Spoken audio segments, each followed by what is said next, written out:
안녕하세요. 최양호의 주간경제 리포트 김성민입니다. 주간경제 리포트 오늘 첫 번째 시간입니다. 주간경제 리포트에서는 한 주 동안 있었던 경제 이슈들에 대해서 한번 짚어보는 시간 가져봅니다. 오늘은 그 첫 번째 시간입니다. 먼저 함께 진행할 문정선 앵커 나왔습니다. 안녕하세요. 네, 안녕하세요. 문정선입니다. 네, 앞으로 도움 말씀에는 최양호 현대경제연구원 고문이 함께하겠습니다. 고문님 안녕하세요. 네, 반갑습니다. 네, 그럼 고문님 시청자 여러분께 간단한 소개부터 부탁드립니다. 네, 안녕하십니까. 최양오고요. 벼장자에 5호자를 쓰는데요. 저희 어르신들이 저 이름 지어줄 때 5대양을 비추는 태양이 되라고 그렇게 말씀하셨고요. 제 그냥 학교 생활이라든가 공무원 생활, 그다음에 사기업 등을 쭉 지나면서 남들에게 좀 따뜻함을 주는 그런 일들을 많이 하고 싶은 마음들이 많았습니다. 그래서 오늘도 주간 경제 리포트를 잘 읽어드림으로써 해서 여러분께 밝은 길잡이가 될 수 있도록 노력을 하겠습니다. 감사합니다. 네, 그럼 지금부터 주간경제 리포트 본격적으로 시작해 보겠습니다. 오늘은 총 3가지 이슈 준비했고요. 27일 남북 정상회담, 그리고 삼성증권의 배당 사고 문제, 그리고 최저임금 인상 100일에 대해서 준비를 해봤습니다. 이 3가지 이슈들 가지고 오늘 전문가 의견 들어보는 시간 갖겠습니다. 먼저 첫 번째 이슈부터 함께 하겠습니다. 남북 정상회담이 일주일 앞으로 다가왔습니다. 양측 두 정상의 만남, 이 역사적인 이벤트는 생방송을 통해서 전 세계에 중계가 될 예정입니다. 이번 남북 정상회담의 선결 과제는 비핵화입니다. 남북이 비핵화에 대해 합의 이끌어낼 수 있을지에 대해서 전 세계인의 관심이 꽂히고 있는데요. 한편 군사적 긴장 완화와 남북 간의 평화 무드 조성으로 경제권에서도 많은 변화가 예상되고 있습니다. 오늘 이 남북 정상회담에 대해서 구체적으로 얘기 나눠보겠습니다. 고문님, 이 남북 정상회담이 국내 증시에는 어떤 영향을 지금 미치고 있나요? 국내 증시뿐만 아니라 글로벌 강세장을 끌 수 있는 굉장히 큰 호재라고 봅니다. 그래서 기업의 실적이라든가 밸류에이션을 넘을 수 있는 성장세를 강세장을 끌 수 있는 사건인데요. 예. 이게 이제 몇 가지 우리가 고려할 게 있죠. 다른 때하고는 좀 달라요. 지금 2차례하고 3번째 정상회담인데 이번에는 주변 국가들이 지금 들어왔어요. 그때는 우리 남북만 만났는데 뭐 중국, 뭐 미국, 일본이 다 지금 참석을 하고 있기 때문에 예. 그런 기대감이 굉장히 높아지면서 공감대가 형성되는 부분. 그래서 글로벌적인 이 얘기가 될 수 있고요. 지금 이제 우리가 이 증시에 미치는 영향은 기대감도 많고 사실은 또 이 견제감도 있어야 됩니다. 예. 왜냐하면은 우리가 앞에 남북 정상회담을 안 하더라도 북한이 핵 실험하고 미사일 쏘더라도 그날만 영향을 받고 그 다음에는 안 됐잖아요. 예. 그런 식의 이 어떤 구체적인 방안이 나오기 전까지는 그런 등락을 거듭할 것이다. 그런 예상이 있고요. 지금 이 증시의 영향은 사실 두 정상회담이 끝난 다음에 여러분들이 보셔야 장기적인 방향성이 나옵니다. 남북 간, 북미 간. 그 정상회담이 끝나서 어떤 구체적인 방향이 나왔느냐에 그런 것들을 보셔야만 그때 좀 도움이 되는 말씀을 드릴 수 있고요. 지금은 기대감과 견제감을 같이 갖고 계시는 것이 좋겠다고 생각합니다. 일단 구체적인 이벤트가 나오기 전까지는 신중한 투자가 필요할 것 같습니다. 다음 질문 이어가 볼까요? 네, 예전에 남북 정상회담 당시에는 국내 증시에 어떤 영향을 미쳤나요? 두 번 있었죠. 2000년도하고 2007년도에 2000년도에도 굉장히 많은 폭으로 오르긴 올랐어요. 그래서 700대에서 코스피가 700대에서 800을 돌파하는 그런 쾌거라고 할 수 있을까요? 예. 올랐지만 한 달이 지난 이후에 바로 또 이게 평상으로 돌아왔고요. 2007년도도 2000선을 돌파할 수 있는 소위 말하는 이 파운데이션을 차렸던 그런 평가까지 봤는데 두 개 다 어떤 사건들이 있었냐면 그 뒤에 몇 달 안 있어서 선거가 있었습니다. 맞습니다. 그러다 보니까 선거에 또 영향을 보면서 특히 이제 두 번의 그런 만남으로서는 굉장히 중요한 의미가 있었지만 구체적인 그런 합의 내용들이 명기가 되고 또 그것이 실행되는 과정에서 조금 추동력이 없었기 때문에 증시를 움직인 그거는 한 2달 정도의 영향력을 미쳤던 기억들이 있습니다. 한편 근데 청와대는 이번 남북 정상회담에서 비핵화에 집중하겠다는 뜻을 밝혔습니다. 경제 협력은 아마 다음 단계에서 논의를 하겠다고 밝혔는데 정상회담으로 해빙 모드가 좀 생기면 경협도 한번 논의해 볼 수 있지 않을까요? 여기에는 큰 전제 조건이 하나 있습니다. 유엔의 제재가 풀려야 됩니다. 그런 다음에 경제 협력의 얘기가 나올 수가 있고요. 자, 이제 핵 동결이란 분명히 단어들이 많이 나올 거고요. 그 다음에 이제 수순이 비핵화일 거 아닙니까? 그러면 그 비핵화가 진행되는 과정에 어떤 식으로든지 유엔 제재안들이 어떤 식으로 풀려나가느냐가 굉장히 관건이 되고요. 경제 협력까지 가려면 3에서 한 5년 정도를 생각하시면 됩니다. 리비아나 시리아나 이란을 보면 핵을 동결하겠다 함에도 불구하고 5년 정도의 평균 5년 정도의 기간이 걸렸기 때문에 그 사이에 이제 뭐 소위 말하는 주거니 받거니가 예. 굉장히 많이 일어날 것 같습니다. 네. 네, 현지 시간으로 지난 17일이었죠. 트럼프 대통령이 종전을 언급하면서 큰 반향을 일으켰습니다. 이게 증시에는 어떤 영향을 미쳤나요? 그때는 이제 뭐 그 트럼프 종전하는데 폼페이오가 북한까지 갔다 왔단 말이에요. 그래서 두 개가 굉장히 겹치면서 사실 하루 만에 1.07%가 올라요. 예. 굉장히 큰 폭으로 올랐죠. 그래서 코스피 지수도 26포인트가 오르고 그랬는데 더 관심을 끌었던 건 외국 기관들이 순매수에 들어옵니다. 그래서 거의 4천억 정도가 들어왔는데 잘 아시겠지만 2월, 3월에서는요 2조, 1조씩 해갖고 순매도가 있었어요. 그래서 그것이 굉장히 큰 이 흐름이 바뀌는 아주 좋은 그런 이 사건으로 돼서 일단은 지금 뭐 종전 뭐 그다음에 이런 또 비핵화 이런 단어들만 듣더라도 우리나라의 컨트리 리스크 그것이 굉장히 지금 좀 내려가는 즉 우리나라가 지금 굉장히 증시가 저평가되어 있거든요. 그래서 퍼만 보더라도 미국의 반밖에 안 됩니다. 그다음에 로버트 실러 박사가 만든 노벨 경제학상 받은 실러 박사가 만든 CAPA라는 경기 조정 물가 지수에 보면요. 우리나라가 15고요. 미국이 한 24 됩니다. 그럼 숫자가 작을수록 저평가된 거거든요. 그러니까 룸이 굉장히 이제 지금 많다는 얘기를 들으면서 저평가의 이유 중에 가장 큰 이유 그거는 북핵의 존재였거든요. 그것이 풀리는 그런 봄날이 오는 소리들이 이제 들리는 거죠. 네. 국내 증시에 훈풍이 불어오고 있는 상황인 것 같습니다. 남북 정상에 대한 기대감으로 외국인의 매수세가 회복이 되면서 남북 경협주들이 수혜에 입고 있습니다. 남북 경협주들은 현재 어떤 주가 흐름 보여주고 있나요? 뭐 많이 오른 데는 300%까지 올랐어요.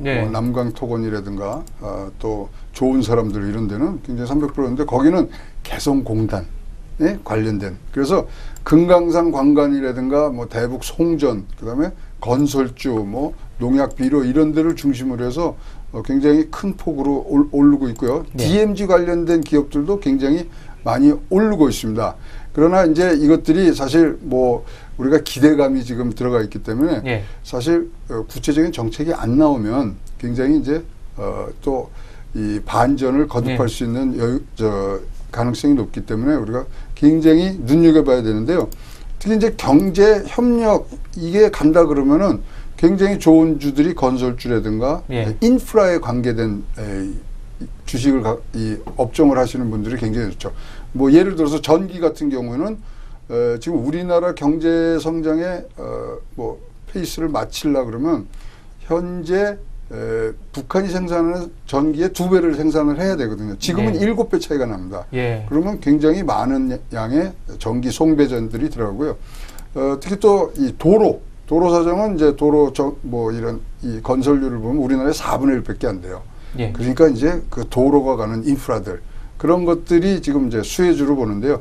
거기도 제가 보기에는 3에서 5년까지는 기다리셔야 된다고 봅니다. 네. 기다림이 좀 필요한 시기인 것 같습니다. 네, 이런 상황에서 그 남북 경협주들에 대한 투자 의견까지 한번 전해주시면 좋겠는데요. 그래서 이제 뭐 동결 수준의 합의가 분명히 나온 기대감이 높습니다만은 그것이 한반도 비핵화로 갈 때까지는 굉장히 많은 난관이 있을 거고요.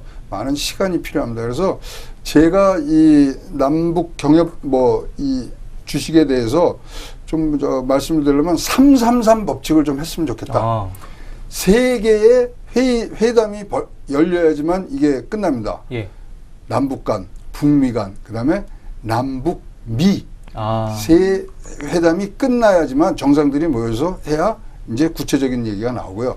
그다음에 여기에 그 주식을 또 이런 관련된 주식을 사시려면 세 군데 이상의 이 전문가들한테 꼭 물어봐라. 아, 예. 투자 의견을 구하라는 지금요, 말씀이시죠? 저희들도 뭐 매일 아침에 이제 분석을 합니다만은 많은 수가 지금 딱 5대5예요. 기대감, 그다음에 견제감. 이러기 때문에 세 사람 이상의 전문가들한테 물어보라. 그다음에 3년 이상이 걸릴 것이라는 변수를 꼭 두고 투자를 하시기 바란다. 그래서 333 법칙을 전달해 드리고 싶습니다. 예. 네. 투자 의견까지 들어보셨습니다. 333 법칙 눈여겨보시면 좋겠습니다. 네, 이렇게 일주일 앞으로 다가온 남북 정상회담에 대한 내용 박사님과 함께 짚어봤습니다. 남북 간의 화해 무드와 역사적인 이벤트 속에서 우리 경제도 탄력받았으면 하는 바람 가져봅니다. 네, 다음 이슈 짚어보겠습니다. 최근에 발생했던 삼성증권의 배당 사고 사태에 대한 내용입니다. 이 내용은 문정선 앵커가 전해드리겠습니다. 네, 지난 6일이었죠. 삼성증권은 우리사주조합원 직원에게 현금 배당 28억 1천만 원을 지급하는 과정에서 담당 직원의 전산 입력 실수로 삼성증권 주식 28억 1,000주를 입고하는 사고가 발생했습니다. 이 사태는 국내 증권사들의 정산 시스템이 실수에 전혀 무방비하다는 것을 적나라하게 보여준 사건이었는데요. 이를 두고 청와대 국민청원 게시판에 공매도 금지 관련 글이 올라오면서 사흘 만에 참여자가 20만 명을 돌파하면서 논란이 거세지고 있습니다. 고문님은 이번 사건에 대해서 어떻게 생각하시는지 이야기 나눠보도록 하겠습니다. 네, 삼성증권 배당 사고 사태가 큰 파장을 불러일으켰습니다. 사건의 개요부터 간단하게 한번 짚어주시죠. 그러니까 이제 말씀하신 대로 이게 이제 내가 가지고 있지 않은 것을 남한테 파는 것을 우리가 전문 용어로 뭐라 그러냐면 사기라 그러거든요. 예. 그래서 그런 사기를 위해서 어떤 있지 않은 것을 만드는 것을 뭐라 그러냐면 위조거든요. 맞습니다. 그래서 위조를 한 거예요. 뭐 어떤 실수를 했다 그러는데 실수가 없어야 되는 그런 분야가 금융부 분야거든요. 금융이라는 것은 신뢰를 바탕으로 하는 비즈니스이기 때문에 조그마한 실수도 용납이 안 됩니다. 예. 근데 말씀하신 대로 이 주식이라는 게 거래소에서 승인을 해야 되는데 거래소에도 승인을 하지 않은 전산상의 숫자로만 이것이 뭐 매도 매수가 됐다. 아, 이것은 우리나라 주식시장의 근간을 흔드는 아주 희대의 사건이라고 보여집니다. 거기다가 우리가 또 합리적 의심들을 하죠. 예. 지금 22명의 삼성증권 팀장을 포함한 삼성증권의 직원들이 팔았단 말입니다. 30분 동안. 그러면 자, 전산상의 기록이 쫙 남지 않습니까? 예. 너무나 잘하는 사람들이에요. 이것이 전산상의 기록이 남고 또 입금도 3일 후에 되니까 이 금요일 날 팔았으면 다음 주 화요일 날 들어오거든요. 그 사이에 들키지 않았으리라고 생각한. 그것도 아니고 자, 자기 통장에 예금이 들어왔는데 그걸 쓰면은 죄목이 횡령죄거든요. 예. 너무나 잘하는 사람이고 삼성의 또 그다음에 이 자본거래법에 의하면 또 내규에 의하면 자기네들은 거래를 할 수가 없어요. 그리고 6개월 내에 그런 자기가 거래를 해서 얻은 수익은 또 회사에다 환원을 시킵니다. 그럼에도 불구하고 22명이 501만 주를 팔려고 시도를 했다. 예. 그중에 30분 동안 266만 주가 지금 팔리고 사고를 했습니다. 그러니까 이게 만약 그렇게 팔렸다면 112조 원에 야. 이게 주식이 왔다 갔다 하는 아주 진짜 근간을 흔드는 그런 사건이죠. 그래서 아까 28억 주라 그랬잖아요. 예. 여기서는 정관에 1억 2천 주밖에 못 팝니다. 아. 그 정관에 나오지 않습니까? 예. 그리고 지금 유통되는 게 8,900만 주밖에 안 돼요. 예. 그러니까 전산상에서도 뭔가 오류가 있는 거예요. 자기의 범위값을 벗어난 주식을 발행하는데도 아무런 제재가 없었다. 이거는 진짜 우리 주식시장의 근간을 흔드는 희대의 사건이기 때문에 금감원이라든가 관계기관에서 철저하게 조사를 해야 된다고 생각을 합니다. 시스템적인 문제도 있지만 이 직업 윤리의식 또한 한번 짚어볼 때인 것 같습니다. 이게 또 공매도 제도 때문이라는 얘기가 나오면서 공매도에 대해서는 관심이 쏠리고 있는데 공매도가 정확히 뭔가요? 예, 공짜가 빌공짜입니다. 그래서 자기가 주식이 없이 주식을 소유하지 않은 상태에서 주식을 팔고 사고 하는 제도인데요. 두 가지 있습니다. 차입과 비차입이 있는데 예. 이제 차입은 쉐어한, 그러니까 자기가 누군가 빌리는 거예요. 예. 빌려서 이제 그것을 먼저 팔고 그다음에 이제 가격이 떨어질 때 공매도를 하거든요. 그래서 떨어진 만큼 이제 시세 차익을 얻은 후에 예. 싼 가격으로 다시 주식을 사서 이제 원래 빌린 데다 갖다 주면 됩니다. 우리나라는 한국예탄결제원하고 한국증권금융에 가서 이걸 약간의 수수료를 주고 좀 빌릴 수가 있는데 그게 이제 차입 공매도고요. 무차입 공매도라는 것은 아예 이런 주식의 거래가 없이, 그러니까 차입 공매도는요 실질적인 실물 주식 거래입니다. 예. 그렇지만 이 무차입 공매도는 아예 없이 왔다 갔다 하는 거고요. 그것은 영어로 하면 네이키드라 그래요. 네이키드 숏을 치는 건데 2008년도 서프라임 모기지 사건 이후에 전 세계적으로 금지가 돼 있는 부분이에요. 아, 예. 자, 그러면 여기서 존재하지 않은 주식, 그러니까 없는 거죠. 예. 없는 걸 팔고 살았고요. 공매도가 사실은 이 사건의 본질은 아니나 삼성이 이 사건을 수습하는 과정에서 자기네들이 주식을 삽니다. 그래서 예. 메꿔 넣느라고요. 예. 결국은 공매도가 돼버린 거예요. 그러다 보니까 뭐 이 사건이 일어난 다음 날 공매도의 물량이 230배가 뜹니다. 아. 삼성 증권만. 예. 그러니까 뭐 공매도 세력이 확 들어온 거죠. 그래서 지금 이것이 이제 너무나 피해가 크고 이러다 보니까 공매도 없는 주식을 갖고 이제 팔고 살고 하니까 당일날 11%가 떨어집니다.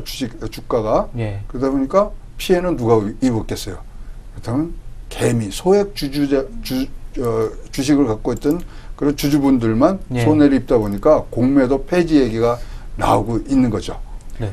하지만 이 금융당국은 이번 사태와 공매도의 제도 개선 여부가 무관하다고 선을 긋고 있습니다. 여기에 대해서는 어떻게 생각하시나요? 그러니까 사실 사건의 본질은 아니다고 생각하고 공매도는 항상 이 칼의 양날이라고 보시면 됩니다. 예. 이런 투기적인 목적으로 뭐 사서 하는 그런 투기의 세력들이 있지만 실질적으로는 이것이 굉장히 위험 해지를 하는데 유용한 상황이고요. 그다음에 유동성이 부족할 때 또 공매도가 많이 가고 있습니다. 그래서 뭐 전 세계적으로 굉장히 엄격한 규율하에 효율적으로 쓰는 제도이기 때문에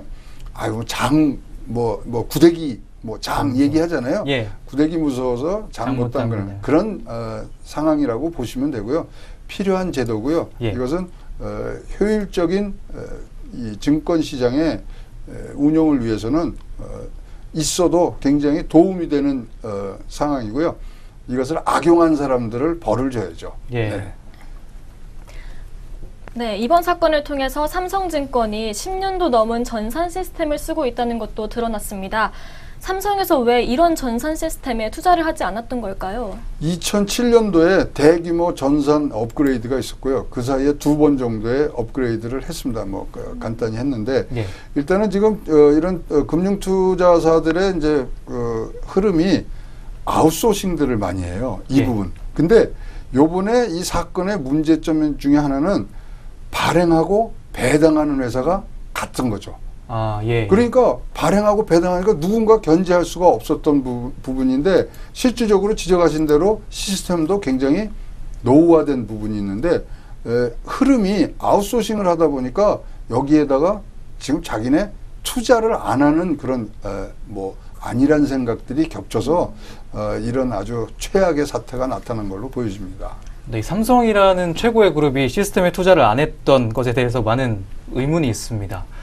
이에 따라서 금융당국은 전 증권사를 상대로 전수조사 검토하고 있습니다. 이외에도 어떤 처방이 필요할까요? 지금 연간 한 700개 정도의 금융투자사가 있는데 거기에 200회에서 300회 정도를 해서 금감원에 연인원 한 3,000명 정도가 나와서 조사를 합니다. 그러면 내부 통제 시스템이 있는지, 그다음에 IT가 잘 되는지, 경영성과가 잘 되는지, 그다음에 여신 관리를 잘 하는지 등등인데 이번에는 사건이 터지니까 금융감독원도 몰랐죠. 거래소도 몰랐죠. 예탁결제원도 전혀 모르는. 그래서 사실 예탁결제원은 이제 하루가 끝나면 그날 결산을 하면서 겨우 맞춰보는 상황이기 때문에 어떻게 하면 실시간으로 되느냐. 예. 그래서 지금 조심스럽게 나오는 게 이거의 대안이 예. 암호화폐 아니냐. 블록체인으로 했을 때 서로 인증되는 부분으로 갈 수 있지 않느냐. 그래서 그 방법들에 대한 지금 뭐 이 전문가들 입장에서의 많은 제언들이 있는데요. 일단은 전수조사를 뭐 하니까 공통점이 뭐냐. 과연 이렇게 통제받지 않는 부분들이 어떤 식으로 통제가 되느냐. 실시간으로 예탁결제원이 이거를 뭐 잡아낼 수 있는 시스템이 뭐냐. 등등의 지금 이 개선책을 내기 위해서 전수조사를 지금 하고 있다고 지금 알고 있습니다. 예. 네, 이번 사고에 대해서 또 금감원도 책임을 피할 수 없다는 목소리가 높아지고 있습니다. 감독 기관으로서의 책임론인데 어떻게 보시나요? 아유, 뭐 그래서 금감원장이 벌써 2번이나 짧은 시기에 바뀌었는데 뭐 맞습니다. 네, 아주 지금 굉장히 큰 자기네 이제 현안 사안이 됐죠. 그다음에 이 금감원이 소위 말하는 금융 감독 체계를 지금 개혁하려는 그러한 야심찬 포부를 갖고 있으며 이런 아주 치욕적인 지금 사건을 얻었기 때문에 이거는 뭐 할 수 없습니다. 지금 사태를 빨리 수습을 해서 이 증권시장이라든가 이쪽을 안정화를 시키고 그다음에 하나하나 나가야 되는데 일단 우리나라 IT의 기술 수준으로 봤을 때 이거 통제가 가능하거든요. 네. 근데 아직까지도 좀 안일하게 실시간으로 되는 부분들이라든가 이런 것들이 조금의 투자만 된다 그러면은 충분히 이거는 막아낼 수 있는 사건인데요. 아까도 말씀드렸듯이 없던 아예 전산상에 나오지 전산상의 숫자예요. 그러니까 팔고 산 게 주식이 아니라 숫자를 팔고 산 거기 때문에 예. 거기에 대한 조그마한 추가적인 그 조치만 되면은 충분히 이거는 막을 수 있는 그런 뭐 사건이라고 봅니다. 네. 네, 이렇게 삼성증권 배당 오류 사건의 재발 방지책까지 들어봤습니다. 정리 이어가 주시죠. 네, 두 번째 이슈 삼성증권 배당 오류 사건까지 이야기 나눠봤는데요. 이번 사태를 계기로 증권업계에 새로운 시스템 도입이 필요해 보입니다. 네, 마지막 이슈 다뤄보겠습니다. 최저임금 인상 100일 중간점검 한번 다뤄보도록 하겠습니다. 역시 문정선 앵커가 전해드리겠습니다. 네, 2018년도부터 최저시급이 7,530원으로 인상되었는데요. 오는 2020년까지 만 원을 목표로 가파르게 상승하고 있는 최저시급과 관련하여 논쟁이 끊이질 않고 있습니다. 최저임금이 인상된 지 100일여 시간이 지난 현 시점에서 우리 사회에 어떤 영향을 미치고 있는지 전문가님과 구체적으로 다뤄보도록 하겠습니다. 네, 고모님, 최저임금은 올랐는데 오히려 일자리가 없어졌다는 이야기가 많아요. 어떻게 보시나요? 그렇습니다. 3월달 고용 동향을 받아보니까 예. 뭐 17년 만에 최고의 실업률, 예, 그다음에 맞습니다. 3개월째 계속 실업자 100만이 넘어가는 그런 부분들이 있는데 과연 이게 최저임금 인상 때문에 그런 거냐? 예. 이제 뭐 논란이 많습니다만 정부 당국의 입장에서는 그렇습니다. 아직까지 이것들이 이제 시책이 뭐 전파가 안 되고 시기 너무나 짧은 시간이기 때문에 아직까지 이것의 성과를 논하기에는 좀 부족한 시간이다. 예. 그러나 모든 사람들은 그렇게 얘기하죠. 아, 그거는 인정을 해주겠지만 지금 빨간불이 켜졌지 않느냐. 예. 빨간불이 켜졌기 때문에 이게 개선될 기미가 안 보이면 재점검을 해봐야 되지 않겠느냐. 이런 의견들을 많이 내주시고 있고요.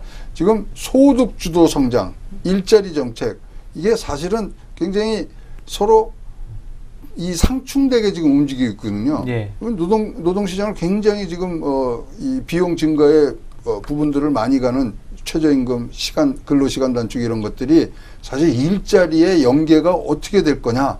이 부분에 대해서 지금 굉장히 고민들을 많이 하시는데 이 뾰족한 숫자가 없어요. 이거는 뭐 서로 막다른 열차가 좀 부닥치는 그런 현상으로 갔기 때문에 예.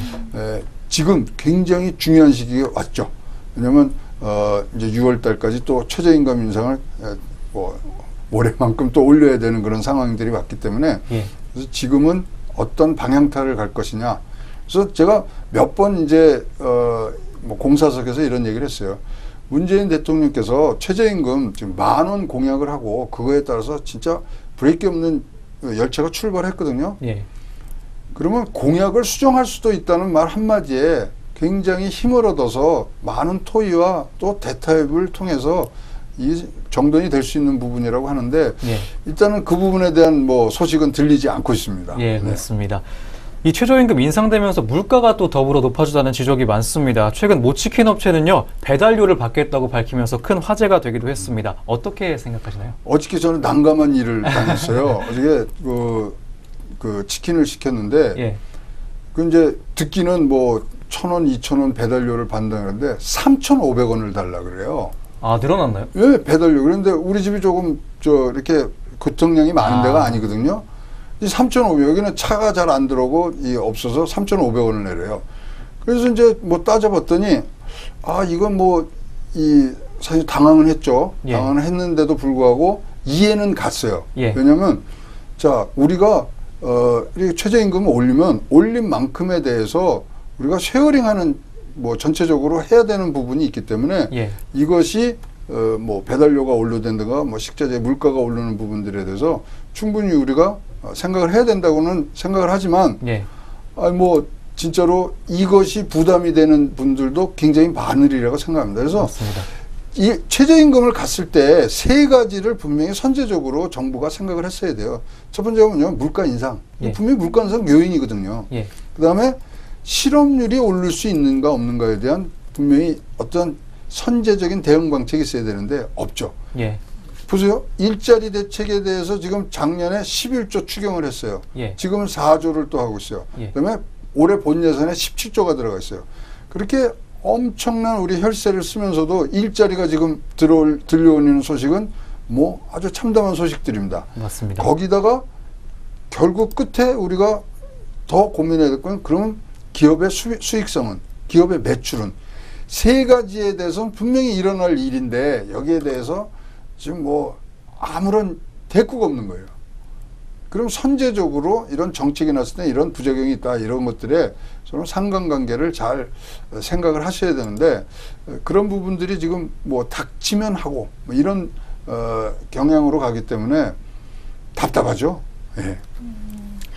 네, 이에 정부는 물가 감시를 강화하겠다고 하면서 그 해결책을 내놨는데요. 이 해결책이 과연 맞는 거라고 보시나요? 아니 그러니까 뭐 임금 인상의 요인이 있으면 임금 인상을 해줘야 되는 거거든요. 사실 1월달, 2월달이 임금 인상에 대한 이런 그 수요가 많을 때이기 때문에 예. 뭐 그런 기타 등등이 있습니다만은 자 경제란 건 항상 선순환이 돼야 되거든요. 그래서 한쪽 면으로만 이게 흘러가서는 안 되고요. 그러면 이것이 항상 트레이드오프, 이게 교환의 그런 성격을 갖고 있기 때문에 한 군데를 눌러주면 그것이 돌아가려면 다른 데들을 또 거기도 받쳐줘야 되는 거거든요. 예. 그래서 물가를 이렇게 올린다 이랬을 때 물가가 오른다 그랬을 때는 당연한 걸로 기존 상수로 받아들여서 거기에 대책을 세웠어야 되고 사실 물가가 더 올라야 되는데 지금 안 오르고 있는 것은 지금 사실은 환율이 잡아주는 거거든요. 예. 수입 물가가 떨어져 있기 때문에 그래서 지금 보면은 조금 부족한 점이라고 지적하고 싶은 거는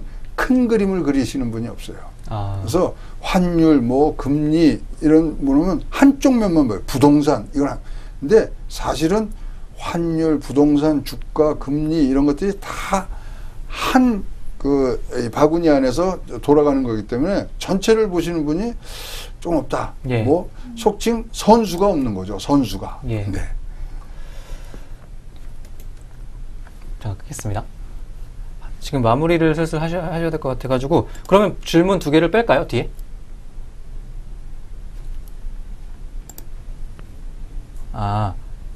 그러면 2개를 한꺼번에 가도 될까요? 네. 네. 제가 질문 하나 드리면 짧게 한 1분 내외로 마무리 네. 주시고 네. 마지막 것만 하면 되겠네. 네네. 네, 이런 부분을 대비해서 정부에서는 소상공인이나 자영업자를 위한 지원금이나 대책까지 마련했는데 앞으로 정부가 최저임금 조정을 위해서 어떤 것들을 해야 할까요? 지금 첫 번째 속도에 대한 우려감이 많습니다. 그래서 지금 속도가 3년 내에 10,000원을 간다는 건 굉장히 이 기업에 부담을 주기 때문에 속도 조절을 좀 부탁드리고요. 그다음에 기본적으로 최저임금에 어떠한 임금들이 들어가느냐 산정 범위를 빨리 정해야죠. 사실 우리나라 주유수당이 있기 때문에 지금 7,350원을 가더라도 사실 미국이나 일본보다 높습니다. 그것을 다 치면은. 그래서 지금 뭐 굉장히 많은 논의들이 벌어지고 있지만 산정 범위, 속도 이 2가지에 대해서는 꼭 고려를 해주셔야 된다고 생각을 합니다. 예, 그렇습니다. 이렇게 최저임금 인상 중간 점검에 대한 얘기까지 나눠봤습니다. 문정선 앵커가 정리해드리겠습니다. 네, 최저임금 인상이 선순환 경제 성장으로 이루어지기까지 하루빨리 합리적인 대책이 마련되길 바랍니다. 네, 오늘 총 3가지 이슈 함께 하셨습니다. 27일에 예정된 남북 정상회담, 그리고 삼성증권의 배당 사고, 최저임금 인상 100일 주제까지 함께 하셨고요. 오늘 준비한 소식 여기까지입니다. 다음 주도 국내외 이슈들 살펴보면서 투자 계획 세워보시면 좋겠고요. 저희는 2부로 다시 돌아오도록 하겠습니다.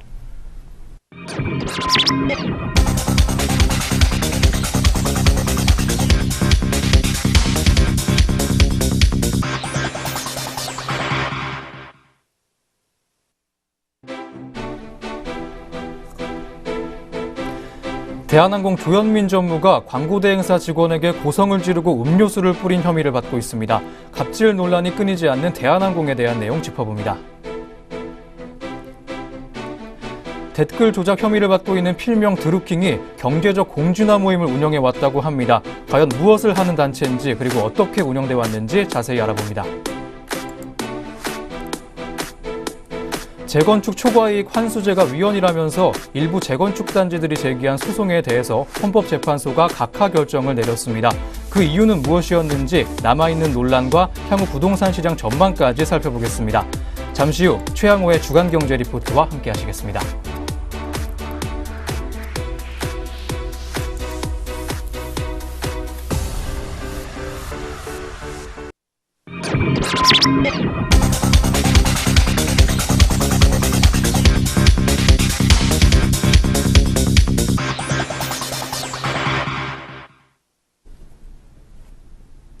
안녕하십니까. 최양호의 주간경제 리포트 김성민입니다. 주간경제 리포트 2부 함께 하시겠습니다. 2부에서도 한 주 동안 있었던 경제 이슈들에 대해서 짚어보는 시간 가져봅니다.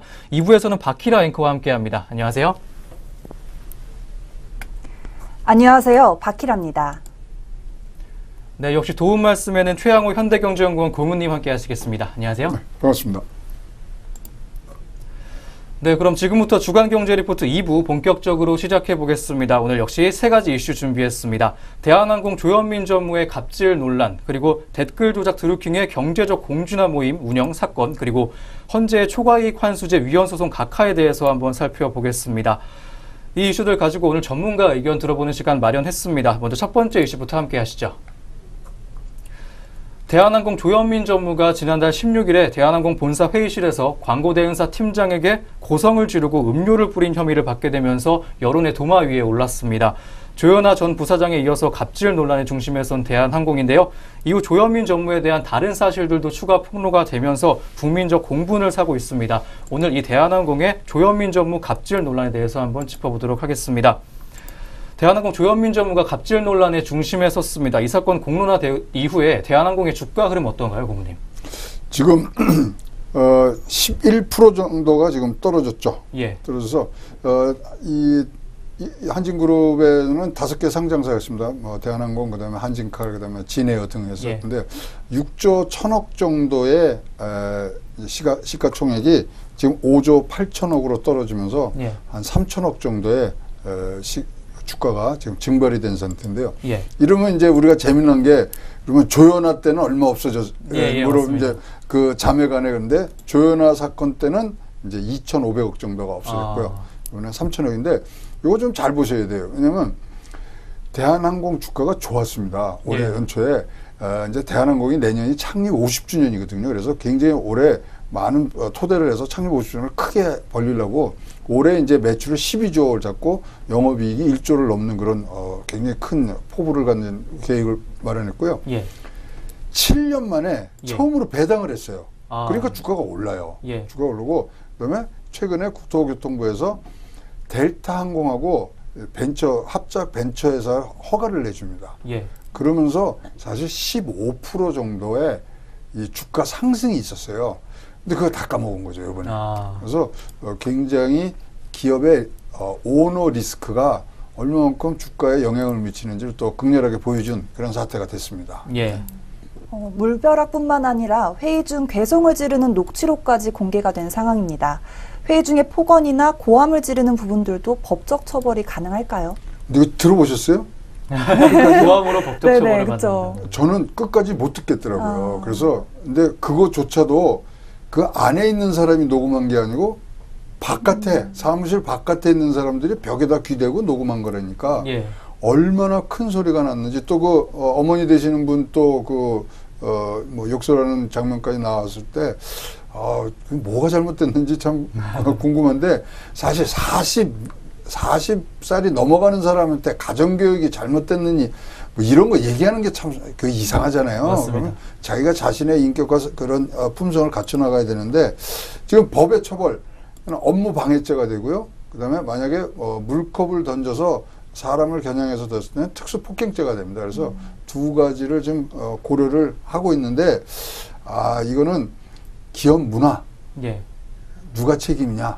그러면 그 회사의 최고 경영자가 기업 문화는 만드는 거기 때문에 조양호 회장도 굉장히 책임에서 벗어나기 어렵다. 예. 사실 조현아 사건 때도 조양호 회장이 나와서 자기 자식을 잘못 키운 잘못이다 그러고 사과를 했는데 이거 뭐 매번 이러면은 참 우리가 양치기 소년처럼 듣기가 힘들죠. 예. 조원태 아들은 또 이 시비 끝에 70대 노인을 또 폭행한 사건도 있지 않습니까? 그래서 가정교육으로 몰아서 우리가 뭐 얘기하기는 좀 석연치 않은 게 지금 뭔가 있는 것 같습니다. 네. 예. 여기에 이제 19일에는 경찰이 대한항공 본사 압수수색하기로 하면서 좀 화제가 됐습니다. 어떤 맥락에서 수사 펼쳐갈까요?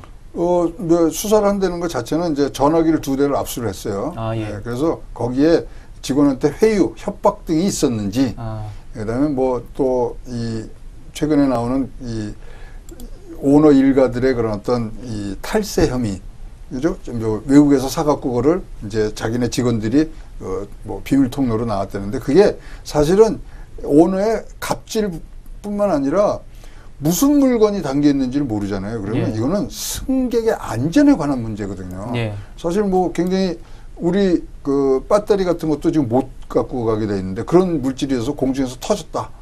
조사가 안 된 상태에서 그래서 이것 또한 그냥 가볍게 넘어갈 관세의 문제가 아닙니다. 이거는 조세 포탈의 문제가 아니고 승객의 안전의 문제이기 때문에 그런 승객의 안전을 최우선으로 하는 운송업에서 이런 일이 벌어졌다는 자체가 이해가 안 가는 거죠. 여기에 이제 미국 국적이었던 조현민 전무가 진에어의 등기 임원으로 불법 재직했었다는 사실이 추가로 드러났습니다. 이런 부분은 정확하게 어떤 부분이 문제가 되는 이제 건가요? 국내 항공법상에 보면요, 대한민국 국적이 아닌 자가 항공회사의 지분의 반 이상을 갖거나 또는 실질적인 사업 경영자로 이 등록이 될 때는 그거는 뭐 우리가 허락을 안 하고 있습니다. 왜냐하면 이거는 이 방위, 군수 뭐 이런 여러 가지 이 요건들이 많기 때문에 대한민국 국적자를 가는데 최초의 면허를 받을 때가 2008년입니다. 그때는 조현민 전무가 그때는 등기이사가 아니었어요. 그래서 그냥 넘어갔는데 2010년도에 면허 변경을 들어가요. 그런데 산업 영역을 이제 확대를 합니다. 운송이라든가 이런 그때는 이제 등기이사가 돼 있었는데 사실 국토교통부에서 일단 그 심사를 뭐 소홀히 한 거죠. 그래서 그냥 지나가서 2016년까지 이제 등기이사로 하다가 2016년 3월에 이제 거기서 나오는데요. 그런 부분들이 지금 그걸 적격 심사를 안 했다는 부분들은 굉장히 큰 잘못이고 지금 뭐 감사원 감사를 받고 있다 그러는데 이거는 진짜 공무원들의 일탈이 뭐 이 불법을 그대로 눈 감아줬느냐 아니면 자기네들이 잘못했느냐를 떠나서 이런 법을 집행하고 정책을 아주 강력하게 드라이브해야 될 국토교통부에서 엿을 빼먹었다는 것은 어디 가서 정말 얘기했으면 창피한 일이라고 볼 수 있습니다. 네, 조현아 전 부사장의 땅콩 회항 사건 이후 국회에서는 소위 조현아 방지법을 논의하기도 했었는데요. 일각에서는 조 전무의 갑질 논란까지 불거진 만큼 조현아, 조현민 방지법 논의를 다시 시작할 필요가 있다는 요구가 있어요. 이런 움직임 어떻게 보고 계시나요? 하나 거꾸로 여쭤볼게요. 갑질이 영어로 뭔지 아세요? 갑질이요? 네. 갑질이라고 표기를 하면서 큰 화제가 되기도 했습니다. 그러니까 그렇죠. 갑질이 외국에서는 이해가 안 가는 거예요. 그리고 설명을 길게 해놨더라고요. 봉건 영주가 학대하는 행위다 이렇게 돼 있단 말이에요. 그러니까 우리나라 지금 이 한류의 확산에 굉장히 도움을 주고 있으신 거예요. 한글의 한류가 전체 영어 사전에 이제 갑질이 올라간 거죠. 재벌도 영어 단어가 없어요. 그렇죠?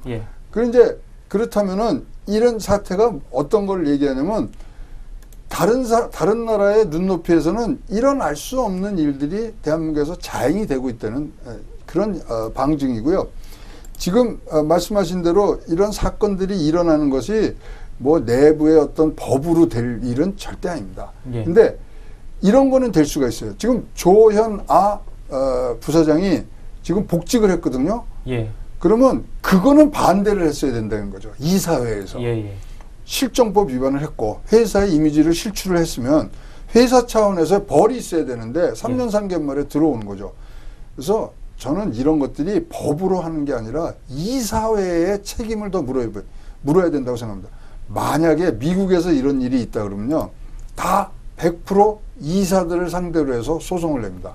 이사회에서 견제를 못했기 때문에. 그러면 지난 2010년부터 15년까지 이사회 의사록을 다 보면요. 37자리의 이사회가 있고요. 152건의 안건이 올라오는데 예. 이사회의 반대는 제로입니다. 제로. 아. 사회이사 8명 있는데 변호사가 뭐 4명이고 예. 그다음에 법률 고문으로 있는 사람이 2, 그다음에 대학 교수가 2. 항공의 항자도 잘 모르시고 종이 비행기 접어본 경험밖에 없는 그러신 분들이 와서 거수기 노릇만 했다. 그래서 예. 이사회의 그런 어떤 요건들을 강화하는 법으로 가야지. 아니 뭐 이런 사람도 있고 저런 사람도 있죠. 우리 직장 다니면서 했지만 그러면 직장에서 윗사람들이 다 야단치고 이런 것들은 뭐 혼내는 것도 있지만 잘 데려가는 것도 있잖아요. 예. 등등 이걸 어떻게 가를 겁니까? 그래서 조현아 방지법이라는 것은 회사랑 큰 테두리에서 이사회의 기능을 강화시키는 방향으로 가야지. 지금 뭐 이 직장 내 갑질 방지 및 뭐 동등한 처우를 뭐 해서 4건이 올라와 있어요. 국회에. 그거 뭐 법이 통과하면 그냥 상징적인 거지 실효성은 없다고 보여집니다. 저는. 네. 예, 3년 전에 조현아 전 부사장의 땅콩 회항 사건 화제가 됐었는데 잊을만 하니까 또 이런 일이 나타났습니다. 잊을만 하면 터져나오는 이 갑질 범죄에 대한 대책에는 어떤 것들이 있을까요? 그래서 뭐 방금 전에도 말씀드린 독립적인 이사회의 강화 방안이 나와야 되고요. 일단은 집단 소송이라든가 예. 그다음에 징벌적 손해배상 이런 부분들이 굉장히 따라가야 됩니다. 지금 뭐 조현아 이 전무가 조현민 전무가 소리 한 번 쳤는데 시가가 3,200억이 없어졌잖아요. 그러면 피해는 소액주주가 얻는 거예요. 맞습니다. 그렇기 때문에 이런 부분들을 방지하기 위해서 기업 리스크에 대한 어떤 부분들이 있어야 돼요. 그래서 뭐 이 해외에서는 재벌에 대해서 굉장히 많은 연구들이 있지만 항상 원칙이 있지 않습니까? 소유권은 세습하되 경영권은 세습 안 한다. 예. 그래서 우리가 잘 아는 스웨덴의 그 유명한 발렌베리 그 가문에 가면 거기도 GDP 30%고 대기업이 14개예요. 예. 거기는 자기가 증명을 해야 됩니다. 내가 이런 경영에 뭐 이 목표가 있고 해군사관학교를 나와야 되고 그다음에 무슨 명문대를 자기 힘으로 가야 되고 세계 금융에 자기 힘으로 진출해야 되고 근데 거기도 어떤 식으로 하냐면 경영에는 참석을 안 해요. 그 대신 이사회에 이사 멤버로 갑니다. 소유는 하되 왜냐면 이사회에 가서 경영자를 또 감시를 해야죠. 예. 자기 돈을 굴리고 있는데 그런 식으로 했을 때 여기가 5대 150년간을 아무런 잡음 없이 스웨덴 국민들한테 한번 물어보세요. 재벌이 잘 살아야 우리가 잘 산다는 생각을 갖고 있어요. 우리나라는 거꾸로 죽죠. 예. 그런 문화가 있을 때 이게 되는 거고요. 뭐 우리나라도 좋은 예 있잖아요. 경주 최씨 부자. 예. 거기 가훈이 그겁니다. 뭐 나눠주고 이게 아니라 혼자서는 불가능하다는 말이 거기 나오죠. 그래서 주변에 잘 살고 잘 못 살고 떠나서 같이 한다는 생각을 가졌기 때문에 거기도 300년 동안의 그런 부자의 그런 맥을 이어오면서 우리나라 독립하는데 이렇게 큰 도움을 줄 수 있는 기틀을 마련한 거죠. 그래서 이런 생각, 이런 것들을 잘 고쳐야지 법으로 한다고 될 일은 아니고요. 사실 중국에서는요, 이런 거 때문에 문제가 있어서 시진핑이 무슨 명령을 내냐면 푸얼다 2세들을 예. 교육을 하라 그래요. 그래서 매년 교육을 받아야 돼요. 재벌 2세는. 예. 그런데 거기서 교육하는 내용이 뭐냐면 네가 갖고 있는 재산이 어디서 나와 있는지를 알아라. 이게 교육의 주제입니다.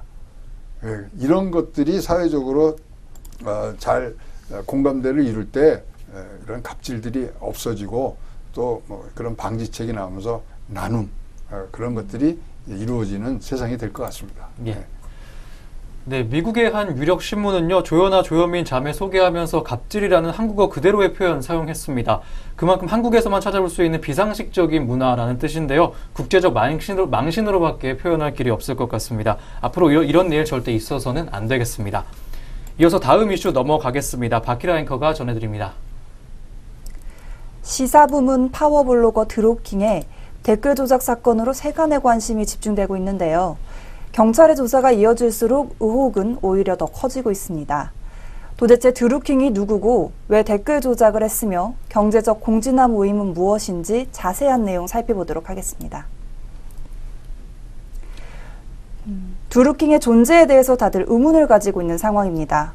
도대체 혐의는 뭐고 수사는 어디까지 진행된 건가요? 혐의는 단 하나입니다. 예.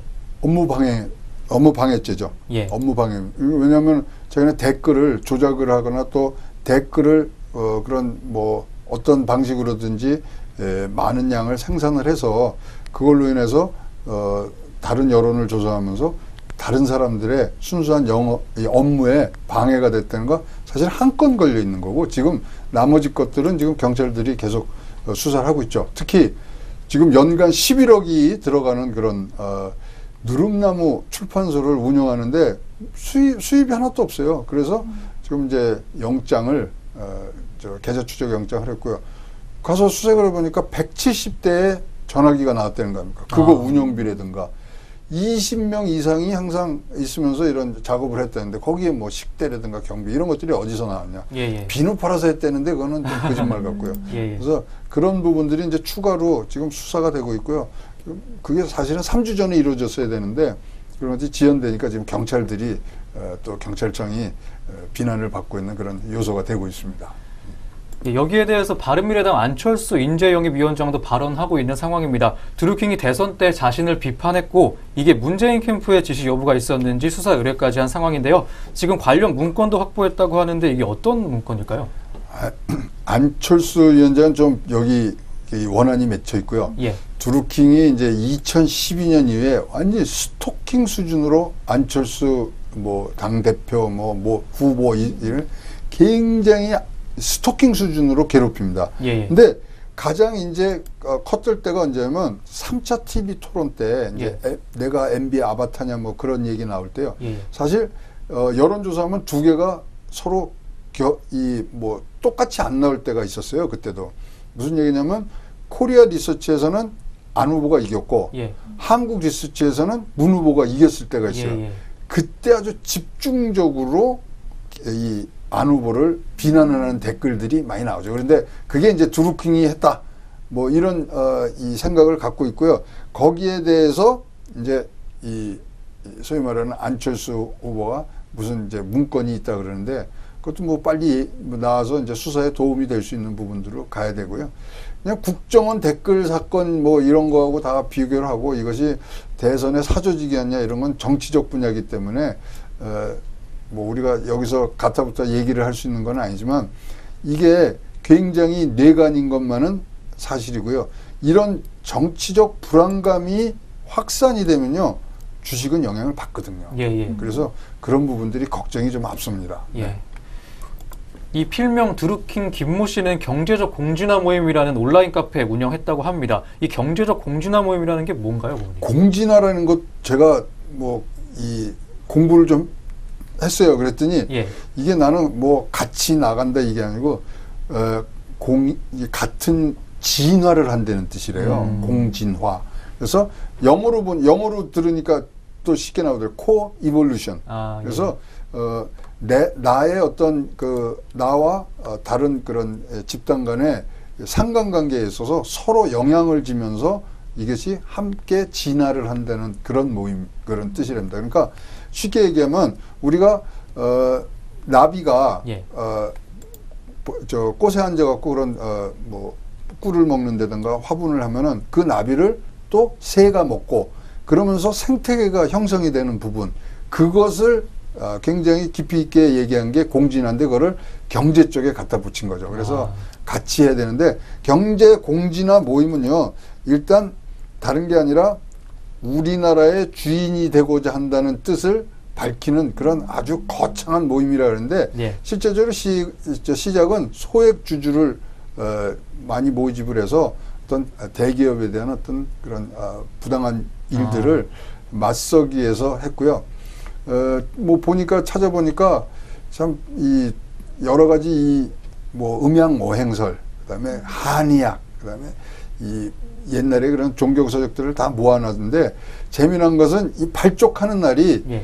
동학혁명 120주년 되는 저녁에 합니다. 아. 그래서 이런 것들을 막 엮어서 근데 지금 뭐 말이 제가 굉장히 길지 않습니까? 한마디로 줄여드리면 예. 사이비 종교입니다. 아. 딱 사이비 종교가 갖고 있는 요소들을 다 갖고 있어요. 그렇기 때문에 이게 이제 정치권과의 어떻게 연결됐나 부분들은 이제 경찰이나 검찰에서 이제 찾아서 하겠지만 일단 저희들이 보기에는 굉장히 혹세무민하는 그런 수법들을 많이 쓴 것이 아니냐 그런 판단들을 하고 있습니다. 이거와 관련된 내용인데 그 회원들로 활동했던 사람들에 의하면 오프라인 모임에서 그 김 씨가 정치 경제와 관련해서 강의할 때 이상한 행동을 했다고 하더라고요. 뭐 옷만이 반매움 뭐 이런 예, 주문을 외우려는 둥 그다음에 10만 원어치의 그 주식을 사서 자기한테 의결권만 주면 자녀들의 학비를 자기가 다 대겠다. 예. 그다음에 뭐 비누를 팔아서 뭘 어떻게 하겠다 등등 말이 안 되는데 가장 이제 충격적인 거는 우리 미네르바라고 혹시 기억을 하신지 모르겠어요. 2008년도에 그런 경제 이 전문가로서 인터넷을 달궜던 분인데 그 사람하고 맥락이 같아요. 대폭락을 예언을 합니다. 그래서 코스피가 300까지 내려가니까 조심해라.